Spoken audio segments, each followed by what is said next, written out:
히브리서 10장 16절에서 25절 말씀으로 정죄인과 회개인가 제목의 말씀을 나누려고 합니다. 사람이 몸이 아프면 병원에 가서 진단을 받아야죠. 왜 내 몸이 아픈지 진단이 정확해야 그 병을 고칠 수가 있는 것입니다. 진단이 잘못되면 병을 못 고치는 것입니다. 마찬가지로 내 인생이 너무 괴롭고 힘들다면 왜 인생이 이렇게 괴로운지 그 원인을 알아야 그 괴로움을 끝낼 수가 있는 것입니다. 성경은 이 모든 괴로움의 원인이 죄라고 우리에게 분명하게 말씀을 합니다. 죄로 인해서 인생의 모든 고통, 슬픔, 질병, 가난 그리고 죽음이 우리에게 이르렀다고 우리에게 말씀합니다. 그런데 사람들은 우리 인생의 고통의 원인을 죄라고 진단하는 것을 좋아하지 않습니다. 만약에 그것을 인정하게 되면 우리는 죄 용서를 받아야 되거든요. 고통이 죄 때문에 왔기 때문에 이 죄 용서를 받는 게 고통을 끝내는 방법인 것입니다. 그런데 여러분, 사람의 죄를 사할 수 있는 분이 누굽니까? 하나님밖에 없죠. 목사가 성도의 죄를 사합니까? 못합니다. 캐톨릭은 그렇게 할 수 있다고 말하죠. 그것은 잘못된 생각입니다. 누구도 자기 죄도 사하지 못하고 남의 죄도 사해주지 못합니다. 우리의 죄를 사하고 우리의 고통을 끝낼 수 있는 분은 하나님밖에 없는 것입니다. 그런데 우리가 고통이 죄 때문에 왔다고 인정을 하면 죄를 용서해 주시는 하나님을 인정해야 되는 것이고 그리고 하나님 앞에 나아가야 되는 것이죠. 그래서 사람들은 하나님을 인정하고 싶지 않기 때문에 고통의 원인이 죄라고 인정하지 못하는 것입니다. 그래서 근데 문제가 있어요. 이 고통이 죄 때문에 오지 않았다고 말을 하지만 마음속에 죄책감이 늘 있거든요. 그 사람은 하나님의 형상이 있기 때문에 죄책감을 떨쳐버릴 수가 없습니다. 그래서 죄책감이 자꾸 마음을 괴롭히고 그래서 결국 하나님 앞에 용서를 구하지 않을 수 없게 만든다는 거죠. 그러니까 여러분, 지옥에 가는 사람들은 굉장한 대단한 사람들이에요. 왜냐하면 일생 동안 그 많은 죄책감을 다 뿌리치는 게 쉬운 일이 아니거든요. 그 죄책감을 다 뿌리치고 죽는 날까지 하나님께 용서를 구하지 않고 지옥에 갔기 때문에 대단한 사람들입니다. 의지의 사람들이에요. 그래서 어떤 심리학자는 이 우리를 괴롭히는 죄책감을 없애버리기 위해 이런 방법을 제시합니다. 어떤 너의 행동이 너로 하여금 죄책감이 들게 하면 그것이 그 행동을 계속 반복하라는 거예요. 그래서 더 이상 그 행동을 해도 죄책감이 들지 않을 때까지 계속하면 너는 죄책감으로부터 자유로워질 수 있을 것이다. 여러분, 이 방법이 과연 우리를 구원할 수 있을까요? 우리의 마음의 고통, 인생의 고통을 해결할 수 있을까요? 못합니다. 오늘날 세상 사람들이 가장 좋아하고 즐겨 사용하는 말이 있습니다. It's not your fault라는 말이에요. 당신의 잘못이 아닙니다. 이 표현을 사람들 좋아합니다. 어디 상담하러 가면 꼭 듣게 되는 말이 이 말이에요. 정신과 의사한테 가면 정신과 의사가 하는 말이 이런 말이에요. 사람의 문제를 해결해 주기 위해서, 사람의 마음을 편안하게 하기 위해서 이 표현을 자주 씁니다. 낙태를 했어요. 여자가 낙태를 했는데 마음이 괴로운 거예요. 이 죄책감입니다. 이 죄책감은 나쁜 게 아니에요, 여러분. 우리를 회개로 인도합니다. 근데 마음이 괴로운데 너무 괴로워 정신과에 상담을 하러 가니까 의사가 하는 말이 그거예요. 당신의 잘못이 아닙니다. 당신이 마음 편하게 아기를 낳아서 기를 수 있는 그런 환경을 주지 않은 이 사회의 책임입니다. 그러니까 당신은 어쩔 수 없이 낙태를 한 거기 때문에 당신의 잘못이 아닙니다. 이렇게 말해주면 위로가 되죠. 근데 여러분, 이러한 위로는요, 우리를 구원하지 못합니다. 이런 위로는 우리를 회개로 인도하지 않기 때문에 당장은 마음을 편하게 해줄 수 있을지 몰라도 우리를 구원으로 인도할 수 없습니다. 멸망당하는 길로 우리를 인도하는 것입니다. 어떤 사람이 동성애에 빠졌어요. 마음이 죄책감 때문에 편하지 않습니다. 그래서 어디 가서 상담을 받으면 뭐라 그럽니까? 당신의 잘못이 아닙니다. 오직 이성하고만 연애를 하고 결혼할 수 있다는 것은 그것은 사회적인 속박이고 사람들의 편견이고, 그래서 당신은 그러한 사회적인 속박과 편견의 희생자이죠. 희생자이기 때문에 당신은 위로받아야 되고 격려를 받아야 되는 것이지 이것이 당신의 잘못이 아닙니다. 이렇게 말을 합니다. 자식이 부모에게 불효를 해도 당신의 잘못이 아닙니다. 당신이 부모에게 불효할 수밖에 없는 어쩔 수 없는 상황이 당신을 그렇게 만든 것뿐입니다. 당신이 불효자라서 불효한 것이 아닙니다. 그렇게 말해줍니다. 마약을 해도 뭐라 그럽니까? 당신은 죄인이 아닙니다. 당신은 약물 오용의 피해자입니다. 그러므로 치료를 받아야 합니다. 회개가 아니라 치료가 필요하다고 말합니다.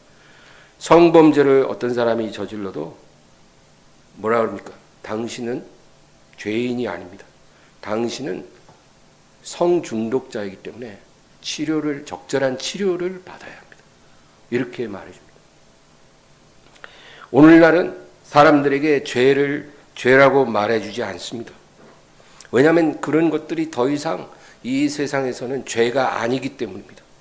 그러므로 그들의 어떤 죄책감으로 마음의 고통을 당하고 삶에 여러 가지 저주가 와도 그 처방이 회개가 아니라 치료가 되어버렸어요.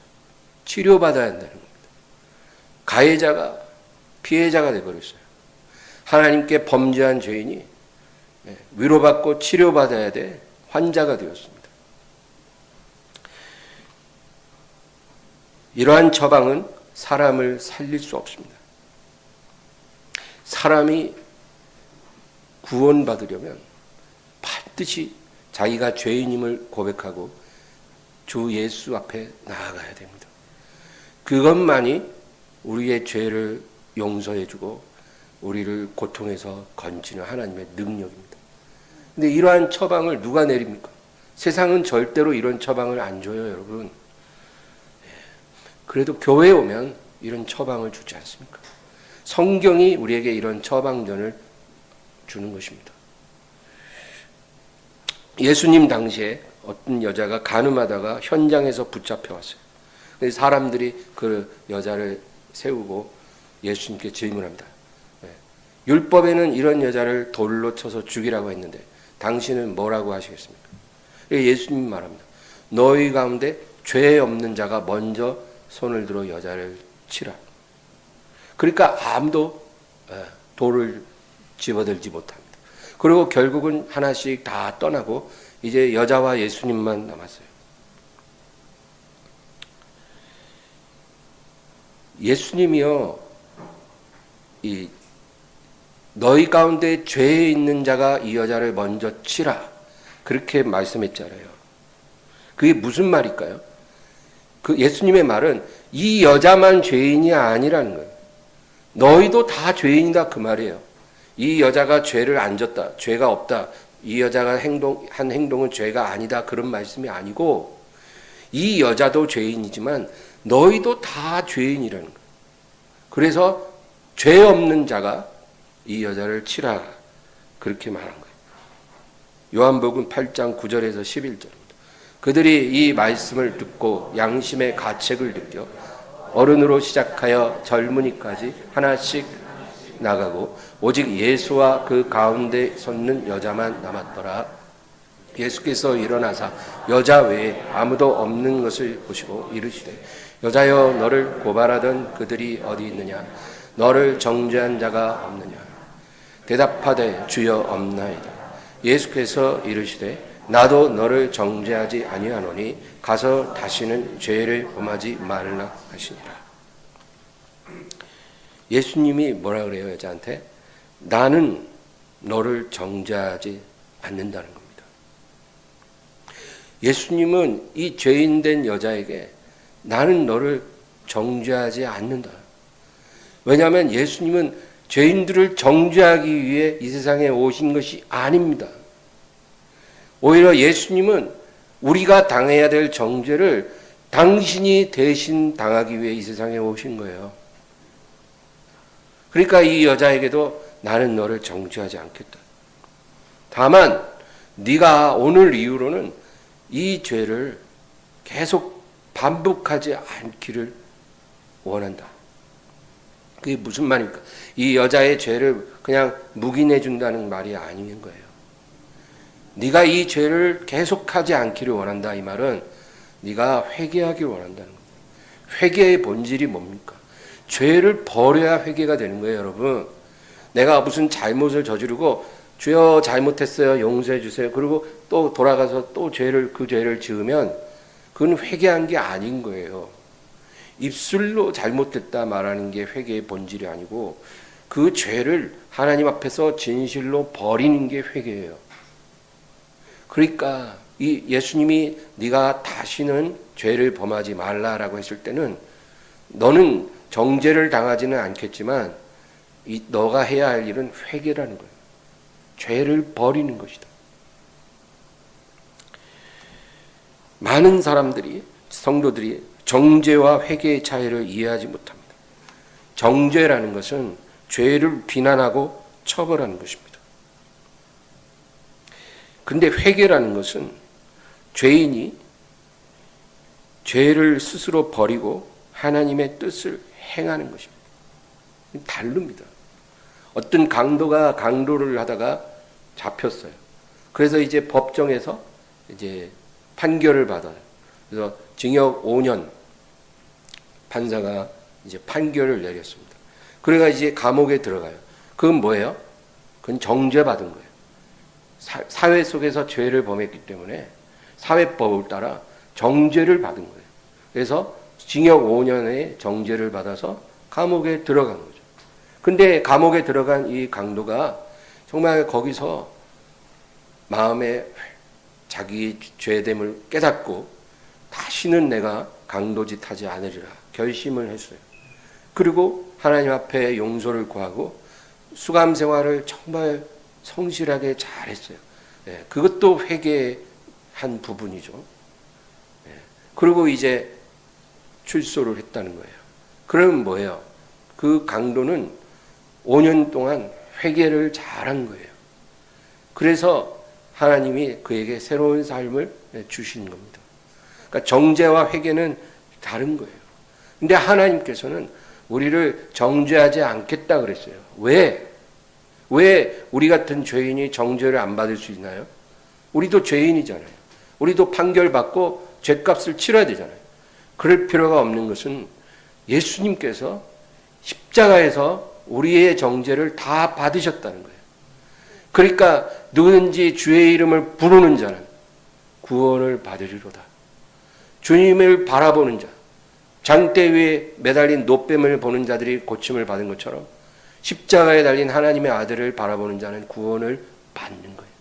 그러니까 우리는 예수님을 믿는 순간 이미 정죄에서 우리는 면제받은 거예요.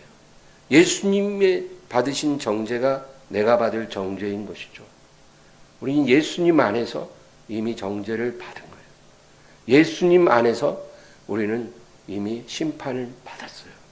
그래서 더 이상 우리는 정죄를 받지 않아도 되는 거예요. 나도 나를 정죄해서는 안 되고 다른 사람이 나를 어떤 정죄를 해도 그 정죄에 우리가 흔들릴 필요가 없다는 거예요. 이게 여러분 복음이 주는 자유함입니다. 어떤 사람이 강도를 했어요. 우리가 사회에서 죄를 범하면 사회법으로 정죄를 받고 처벌을 받아야죠. 그리고 이제 우리가 예를 들어 회개를 온전히 하고 출소를 했다면 이제 더 이상 옛사람의 그런 죄로 인해서 나를 정죄하지 말아야 되는 거예요. 그리고 사람들이 나의 과거를 알고 손가락질을 하고 그래도 그 손가락질을 우리가 견뎌야 되겠지만 그 손가락질에 압도돼서 무너지지 말아야 돼요. 우리는 이미 정죄를 받지 않기 때문입니다. 세상 사람들은 이걸 이해를 못해요. 그래서 그 많은 죄를 져도 회개만 하면은 그냥 떳떳하게 살 수 있냐? 그 말이 안 된다 이렇게 말을 할 수 있죠. 우리가 뻔뻔해서가 아니라 예수님이 내 정죄를 받으셨다는 것을 진심으로 믿기 때문에 더 이상 정죄에 머물지 않는 것입니다. 그러나 예수님을 믿은 사람은 이제 회개를 해야 하는 거예요. 회개가 뭡니까? 내가 가던 잘못된 길을 버리고 하나님의 뜻을 행하는 게 회개예요. 그래서 하나님의 뜻을 우리가 행한다고 할 때 하나님의 뜻 중에 가장 중요한 뜻이 뭐예요? 하나님이 보내신 아들의 이름을 믿는 거예요. 하나님의 아들의 이름을 믿는 게 가장 중요한 하나님의 뜻이잖아요. 그래서 우리가 예수님을 믿은 거죠.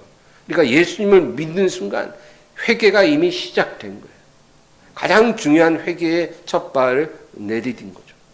그러면 거기서 끝난 게 아니라 이제 하나님의 뜻을 따라 사는 거예요. 그게 진정한 회개의 열매잖아요. 그게 뭐예요? 예수님을 닮아가는 거예요.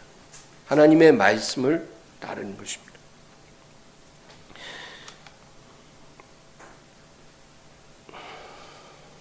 마태복음 12장 41절 심판 때 니느웨 사람들이 일어나 이 세대 사람을 정죄하리니 이는 그들이 요나의 전도를 듣고 회개하였으며 요나보다 더 큰 이가 여기 있으며.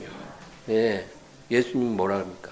이제 마지막 날에 니느웨 사람들이 일어나 이 세대 사람을 정죄하리라. 이는 그들이 요나의 전도를 듣고 회개하였으며. 요나보다 더 큰 이가 여기 있다. 그 선지자 요나의 전도를 듣고 니느웨 사람들이 회개해서 구원받았잖아요. 근데 그들이 이 세대의 죄인들을 정죄할 것은 요나보다 더 크신 예수님의 말씀을 듣고도 끝까지 회개하지 않았다는 겁니다. 그러니까 니느웨 사람들이 일어나 이 세대를 정죄하리라. 요한복음 3장 19절 그 정죄는 이것이니 곧 빛이 세상에 왔으되 사람들이 자기 행위가 악함으로 빛보다 어둠을 더 사랑한 것이니라. 사람들이 예수님을 믿지 않는 이유는 예수님보다 죄가 더 좋기 때문입니다. 그래서 예수님을 믿지 않는 거예요. 그래서 그들은 마지막 날에 정죄를 받을 수밖에 없습니다. 우리가 예수님을 믿으면 예수님이 우리의 정죄를 받으셨기 때문에 정죄를 우리가 모면하지만 예수님 믿기를 끝까지 거절하는 사람들은 결국 마지막 날에 자기의 모든 죄에 인하여 정죄를 피할 수 없다. 그것입니다. 진화론자들, 여러분 진화론이라는 게 참 무서운 거예요. 우리가 진화론 그러면 무슨 아메바에서 진화해갖고 원숭이가 되고 원숭이가 사람이 되고 이런 것만 생각하잖아요. 말도 안 되죠. 근데 이 진화론은요, 그런 것만 말하는 게 아닙니다. 진화론은요, 사람이 세월이 흐를수록 도덕적으로, 정신적으로 계속 진화를 한다는 거예요. 그래서 세월이 지날수록 점점 더 인류는 발전을 거듭해서 마지막에는 가장 진화된 신인류가 등장을 해서 이 세상이 유토피아로 변한다는 겁니다. 그게 진화론의 세계관이에요. 이게 맞습니까? 틀립니다. 성경을 봐야 돼요. 성경은 우리에게 뭐라고 말합니까? 인류는 점점 나빠질 것이라고 말합니다. 진화해서 좋아지는 게 아니라 점점 나빠져서 사랑은 점점 더 식어지고 사람들은 점점 더 사나워지고 교만해지고 그리고 점점 쾌락과 돈에 예속된 그러한 존재로 전락하게 될 것이다. 그렇게 우리에게 경고합니다. 그래서 말세가 될수록 선한 것이 악한 것이 되고 악한 것이 선한 것으로 바뀌는 것입니다. 이걸 가치의 전도라고 합니다. 이러한 상황이 점점 더 심해진 것입니다. 그래서 이제는 악을 행하는 자를 악하다고 말하는 게 아니라 악을 행하는 사람을 악하다고 말하는 그 사람이 악한 사람이 되는 거예요. 그런 시대가 되어버렸어요. 어떤 사람이 동성애를 하잖아요. 그러면 그 동성애를 나쁘다고 해야 되는데 동성애가 나쁘다고 말하는 그 사람이 나쁜 사람이 됩니다. 지금은. 그런 시대예요. 지금은. 예. 성소수자의 인권을 짓밟는다 이러고 동성애를 비판하는 그 사람을 나쁜 사람으로 취급하는 시대가 되었습니다. 어떤 사람이 성적으로 문란하게 살면 그 사람이 잘못이 아니라 그런 사람을 지적하는 사람이 잘못된 사람이 되어버렸어요. 요한복음 7장 7절 세상이 너희를 미워하지 아니하되 나를 미워하나니 이는 내가 세상의 일들을 악하다고 증언함이라. 예수님을 사람들이 미워한 이유는 예수님이 병자를 고쳐서가 아닙니다. 예수님이 귀신 쫓아서 미워하는 게 아니에요. 그런 일들은 좋아합니다. 누구든지 그런 일들은 다 환영해요. 예수님이 미움을 받고 십자가의 죽임을 당한 것은 이 세상의 일들을 악하다고 말씀하셨기 때문에 그 말을 견디지 못한 사람들, 빛보다는 어두움을 더 기뻐하는 그들이 예수님을 죽인 거예요. 그리고 예수님을 진실로 믿는 사람들을 죽일 것입니다. 성경은 그런 날이 다가올 것이라고 우리에게 분명히 경고하고 있습니다.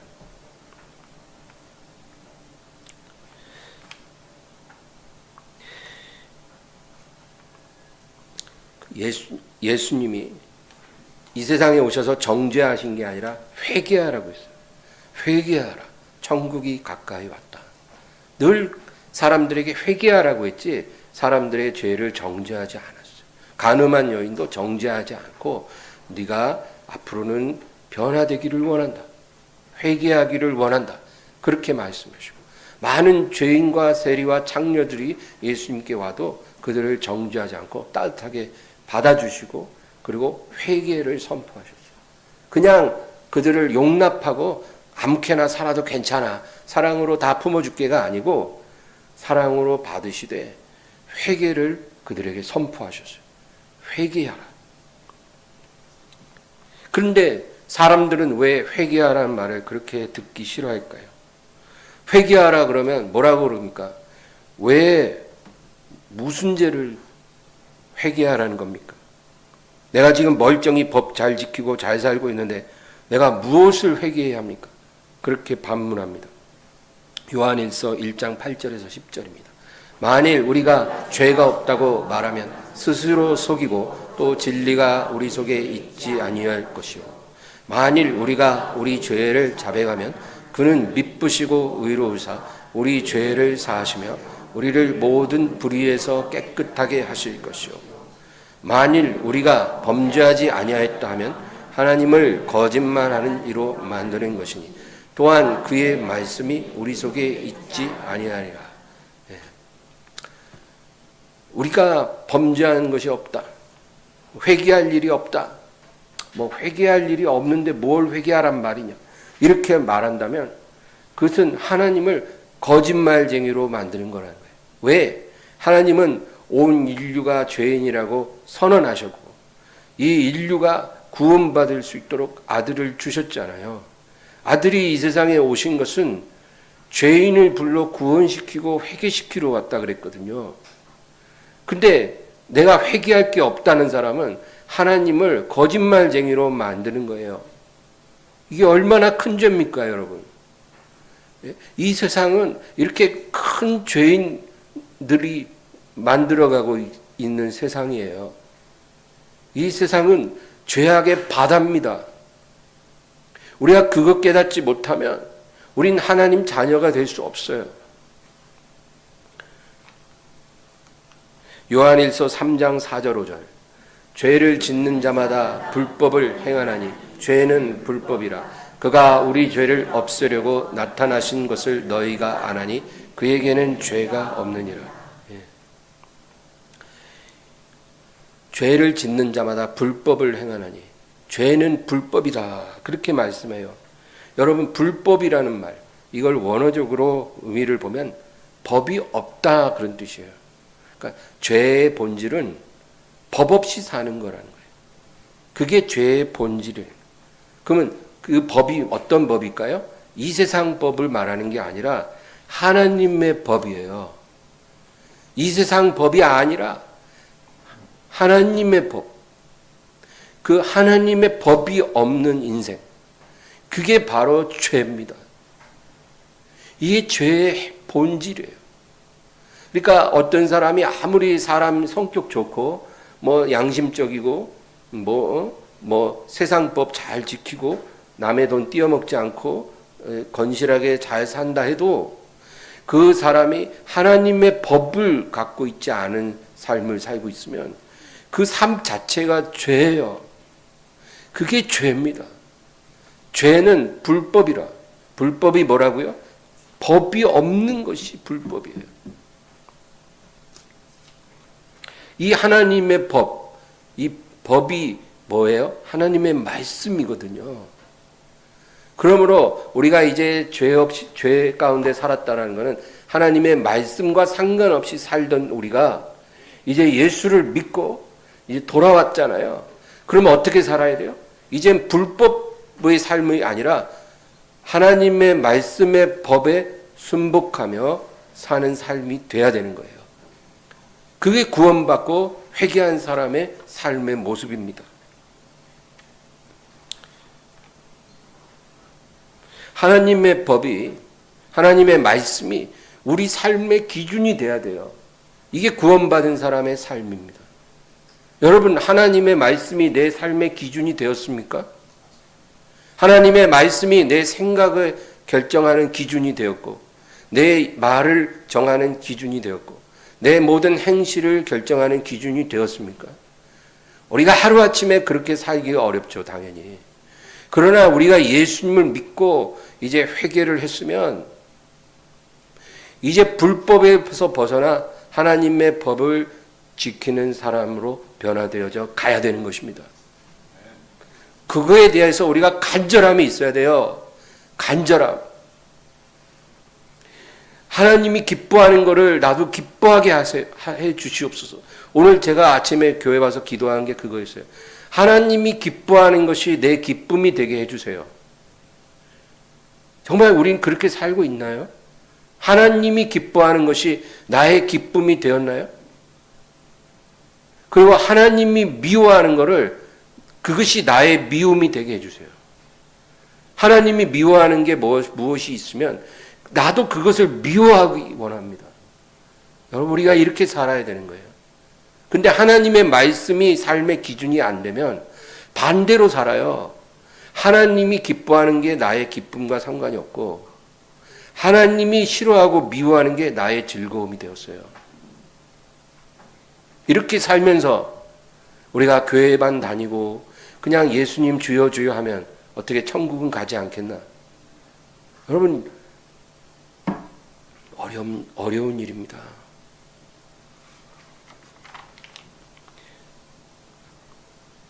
그가 우리 죄를 없애려고 나타나신 것을 너희가 아나니 그에게는 죄가 없느니라. 오직 예수님만이 죄가 없는 분입니다. 육신으로 이 세상에 온 사람 중에 죄 없는 분은 예수님밖에 없어요. 우리 죄를 없이 하려고 오신 하나님의 아들 예수님 외에는 죄 없는 분이 없고 저와 여러분 모든 인류는 죄인이라고 하나님이 선언하셨습니다. 오늘날의 현대인들은 하나님이 없고 하나님의 말씀이 자기 삶의 기준이 안 되는데도 그렇게 살면서도 그것이 죄인 줄을 전혀 모릅니다. 그렇기 때문에 자기가 죄인이라는 생각을 안 하기 때문에 회개하라고 해도 그 말이 귀에 들리지를 않는 거예요. 내가 뭘 회개해야 합니까? 우리가 구원을 받은 것은 우리가 가진 의로 구원받은 것이 아니라 예수님이 가지신 그 의가 우리에게 전가됨으로 우리가 구원을 받은 것입니다. 이렇게 구원을 우리가 받았으면 우리가 이제는 회개의 열매를 맺으면서 살기를 원해야 하는 것입니다. 이 회개의 열매는 바로 불법적인 삶을 청산하고 하나님의 말씀이 우리의 삶의 기준이 되는 법이 되게 하는 것입니다. 이렇게 살아갈 때 우리가 이렇게 살기를 소망하고 이렇게 살기 원하고 살기 시작할 때 그것이 우리가 진심으로 회개했다는 증거입니다.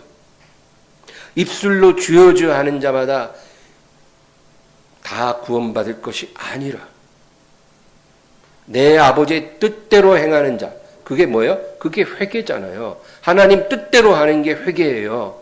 그러니까 회개한 자가 천국에 들어가리라 그 말이에요.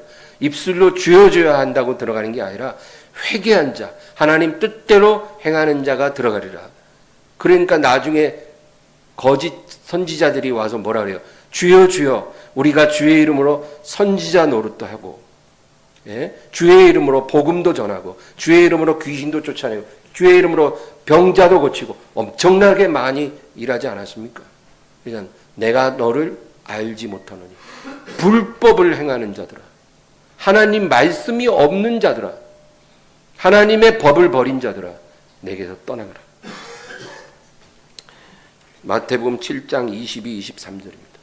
그날에 많은 사람이 나더러 이르되 주여 주여 우리가 주의 이름으로 선지자 노릇하며 주의 이름으로 귀신을 쫓아내며 주의 이름으로 많은 권능을 행하지 아니하였나이까 하리니 그때 내가 그들에게 밝히 말하되 내가 너희를 도무지 알지 못하니 불법을 행하는 자들아 내게서 떠나가라 하리니.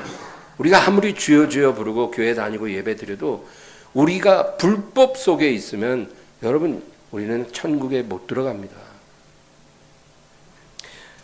마태복음 13장 40절에서 42절 인자가 그 천사들을 보내리니 그들이 그 나라에서 모든 넘어지게 하는 것과 또 불법을 행하는 자들을 거두어내어 풀무불에 던져 넣으리니 거기서 울며 이를 갈게 되리라. 여러분 그렇기 때문에 우리가 하나님의 법, 하나님의 말씀을 우리의 생명처럼 여기고 아침 저녁 묵상하고 그리고 오늘 하루 이 말씀이 내 생각과 내 입술과 내 행실을 지키게 하옵소서. 우리가 이렇게 기도하는 게 얼마나 중요합니까? 우리 그렇게 살아야 해요. 행위로 구원받는 건 아니에요.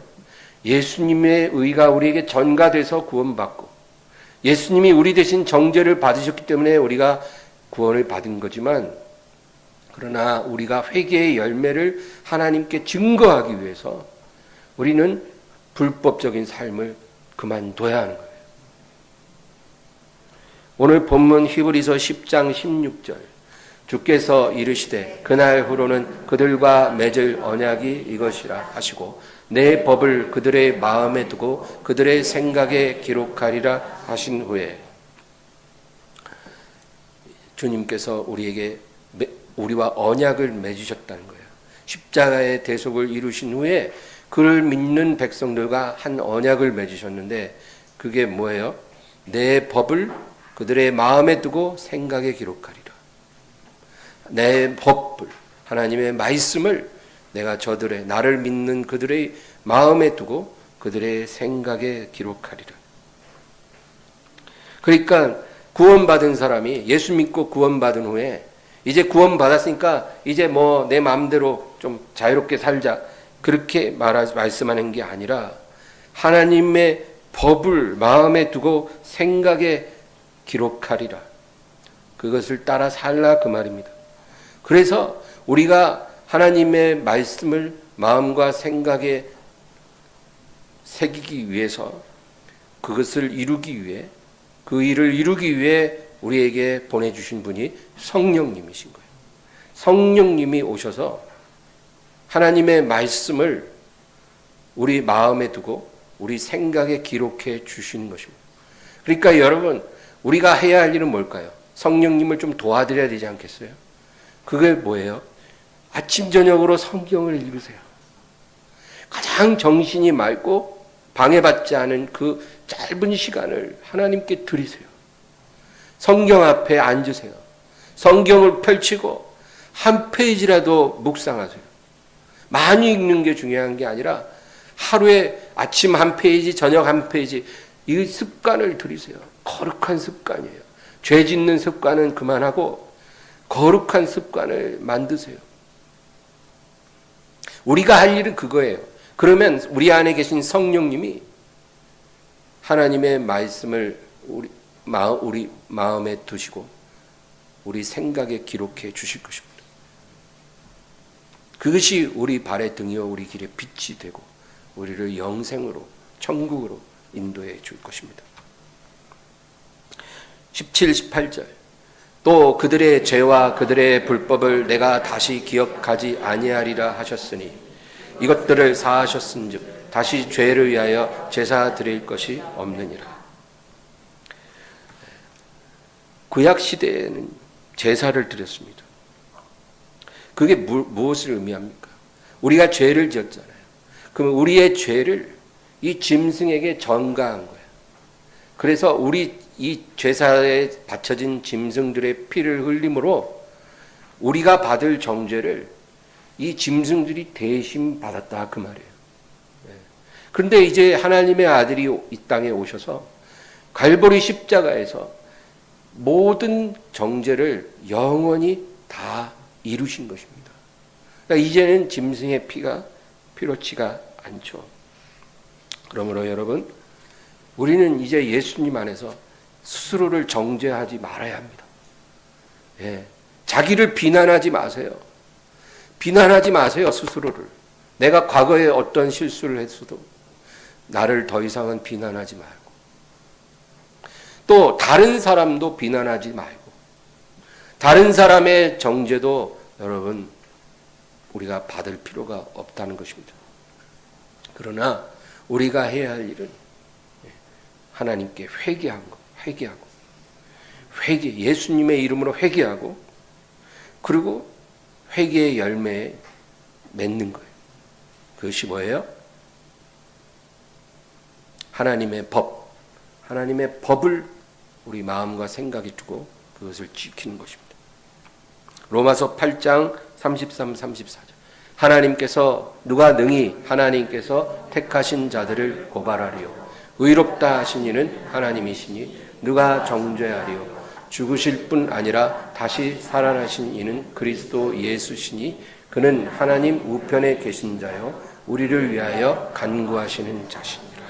아멘. 얼마나 감사합니까?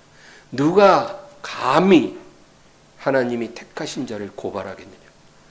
여러분, 누구도 예수 안에 있는 사람을 더 이상 고발할 수 없어요. 의롭다 하신 이는 하나님이시니 누가 감히 정죄하리요. 죽으실 뿐 아니라 다시 살아나신 이는 그리스도 예수시니 그는 하나님 우편에 계신 자요 우리를 위해 간구하신 자라. 여러분, 우리는 그리스도 예수 안에서 이제 정죄받지 않습니다. 본문 히브리서 10장 19절에서 22절입니다. 그러므로 형제들아 우리가 예수의 피를 힘입어 성소에 들어갈 담력을 얻었나니 그 길은 우리를 위하여 휘장 가운데로 열어놓으신 새로운 살 길이요 휘장은 곧 그의 육체니라. 또 하나님의 집 다스리는 큰 제사장이 계시매 우리가 마음의 뿌림을 받아 악한 양심으로부터 벗어나고 몸은 맑은 물로 씻음을 받았으니 참마음과 온전한 믿음으로 하나님께 나아가자. 아멘. 여기 특별히 22절이 중요하죠. 두 가지가 우리에게 뿌려진다는 거예요. 그게 뭘까요? 첫 번째는 예수의 피, 예수님의 피가 우리 마음에 뿌려졌다. 그렇게 말합니다. 예수님의 피가 우리 마음에 뿌려졌기 때문에 우리가 악한 양심으로부터 벗어나게 되었다. 여러분, 예수님을 믿고 그 피가 우리에게 뿌려지면요, 우리의 죽은 양심, 부패한 양심이 다시 깨끗해집니다. 그래서 예수님을 안 믿는 사람과 믿는 사람이 다른 거예요. 믿지 않는 사람은 막 술 퍼먹고 노래 부르고 막 여자들을 음란하게 보고 음담패설하고 이래도 별로 죄책감 없어요. 잠 잘 잡니다. 근데 이제 예수 딱 믿고 예수님 앞에 회개하고 거듭난 사람이요, 이제 옛날 습관이 또 이제 남아가지고 친구들이 이제 모인다 그래갖고 나갔는데 술자리에서 술 마시고 옛날처럼 해보세요. 옛날같이 즐겁지가 않아요. 왠지 아세요? 예수의 피가 마음에 뿌려졌거든요. 나도 모르는 사이에. 그러니까 죽은 양심이, 부패한 양심이 깨끗해져 버린 거예요. 그러니까 옛날같이 편하지가 않고 막 괴롭고, 막 겉으로는 웃지만 마음에 괴로워요. 그래서 그런 모임 한 번, 두 번, 세 번 하면 이제 더 이상 재미가 없고 괴롭고, 그러니까 안 나가게 돼요. 그리고 하나님 앞에 이제 고백합니다. 주여, 이제 그만하겠습니다. 이제 옛날 습관 버리겠습니다. 저를 도와주세요. 이렇게 기도하면 그렇게 마음이 평안하고, 이게 다 뭐예요? 예수의 피가 마음에 뿌려져서 악한 양심으로부터 벗어났다. 그 얘기입니다. 두 번째는 우리 몸이 맑은 물로 씻음을 받았다. 그래요. 예.